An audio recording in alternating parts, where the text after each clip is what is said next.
శేర్లింగంపల్లి నియోజకవర్గ బీఆర్ఎస్ సమావేశంలో BRS working president KTR మాట్లాడుతున్నారు. లైవ్ లో చూద్దాం. హిట్లర్ నాకు ఆదర్శం అని బట్లర్ ఇంగ్లీష్ లో చెప్తున్నాడు రేవంత్ రెడ్డి. హిట్లర్ అంటే ఎవడో ఎరికేనా? కొన్ని లక్షల మందిని సంపేసినోడు ఆయననట. ఈయనకు ఆదర్శం అట. ఆయననే ఆదర్శంగా తీసుకొని పనిచేస్తాడట. దాన్ని బట్టి మనం అర్థం చేసుకోవచ్చు. యాక్చువల్గా చెప్పాలంటే ఆయన హిట్లర్ ఒకటే కాదు, ఆయనకు ఆదర్శం ఇంకొకడు కూడా ఉన్నాడు. సగం తుగ్లక్ ఉన్నాడు, సగం హిట్లర్ ఉన్నాడు.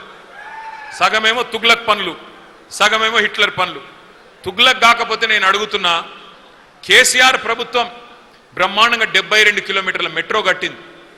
ఆ తర్వాత మొత్తం టెండర్ ప్రక్రియ పూర్తి చేసింది మెట్రోకి.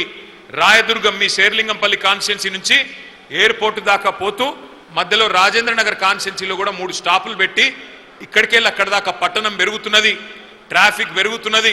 మరి ఆ ట్రాఫిక్ సమస్య ఉండొద్దని చెప్పి 2023 జూన్ జూలై ప్రాంతంలో టెండర్ పూర్తి చేసి మొత్తం మెట్రో రెడీగా కొబ్బరికాయలు కొట్టి స్టార్ట్ చేసినాం.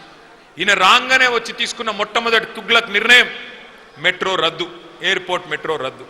2.5 ఏళ్ళు అయిపోయింది. అయిపోయినాక ఇవాళ డ్రామాలు చేస్తున్నాడు. ఎయిర్పోర్ట్ మెట్రో ఎందుకు రద్దు చేసినవరా నాయన అంటే చెప్పడు. ఇలా ఎయిర్పోర్ట్ మెట్రో కనుక కొనసాగి ఉంటే ఈ పాటికే పూర్తయిపోతుండే.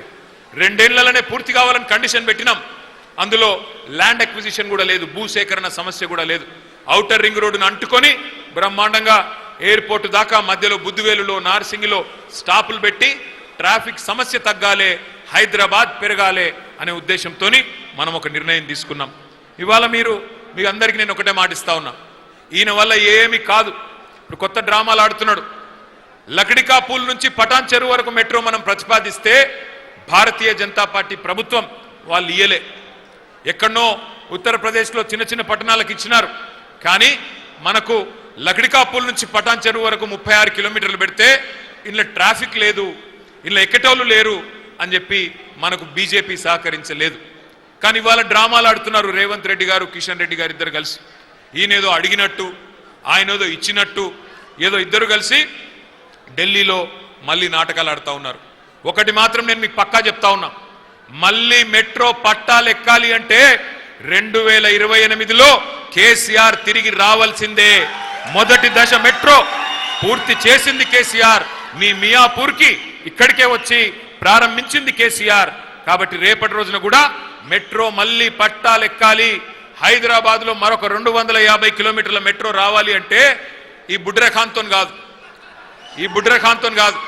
ఎందుకంటే తీస్మార్ ఖాన్ మాటలు మాట్లాడంగానే సరిపోదు, పనులు కూడా అట్లా ఉండాలి.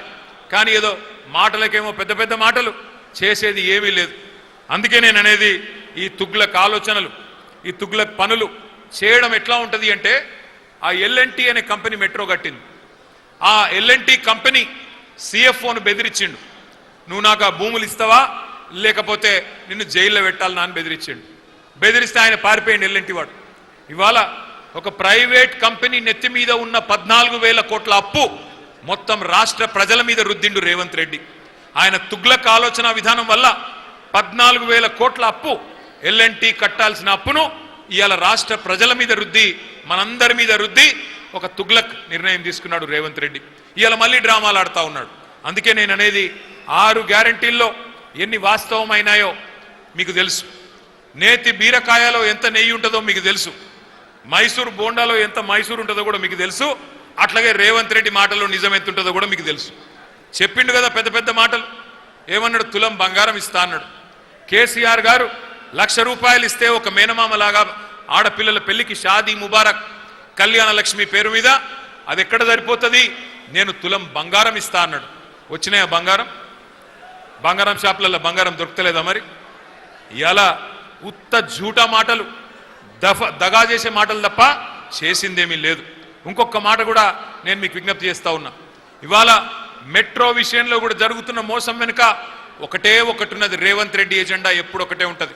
ఆయన ఏ స్కీమ్ తెచ్చినా దాని వెనుక ఒక స్కామ్ ఉంటుంది. ఆయన ఏ స్కీమ్ తెచ్చినా దాని వెనుక ఒక స్కామ్ మాత్రం పక్కా ఉంటుంది.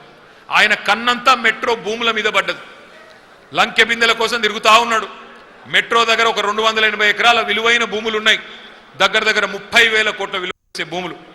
ఆయన అన్నదమ్ములకో ఆయన బావమరిదికో ఆయన అల్లునికో కట్టబెట్టడానికే ఆ 280 ఎకరాల భూముల మీద కన్నేసిండు కాబట్టే ఇవాళ ఆ మెట్రోని స్వాధీనం చేసుకొని 14,000 కోట్ల భారం ప్రజల మీద రుద్ది ఆ భూములను అమ్ముకొని తనకు కావలసిన వాళ్ళకు కట్టబెట్టే ప్రయత్నంలో రేవంత్ రెడ్డి ఉన్నాడు. ఇది వాస్తవం.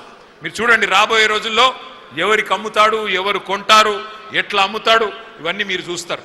కానీ ఒకటి మాత్రం పక్కా, ఈ దగుల్బాజీ కాంగ్రెస్ ప్రభుత్వాన్ని ఇవాళ ఎక్కడికక్కడ రైతులైతేనేమి, హైదరాబాద్లో ఉండే యువకులైతేనేమి, అట్లాగే మా ఆడబిడ్డలైతేనేమి ఎదురు చూస్తూ ఉన్నారు. క్యాలెండర్ ఎప్పుడు మారుతుందా, 2028 మళ్ళీ ఎప్పుడు వస్తుందా, మళ్ళీ ఎప్పుడు కేసీఆర్ గారు అక్కడికి వచ్చి ప్రగతి భవన్ లో కూర్చుంటారా, ఎప్పుడు హైదరాబాద్ లో మళ్ళీ మంచి రోజులు వస్తాయా అని ఎదురు చూస్తూ ఉన్నారు. రియల్ ఎస్టేట్ మొత్తం పండగ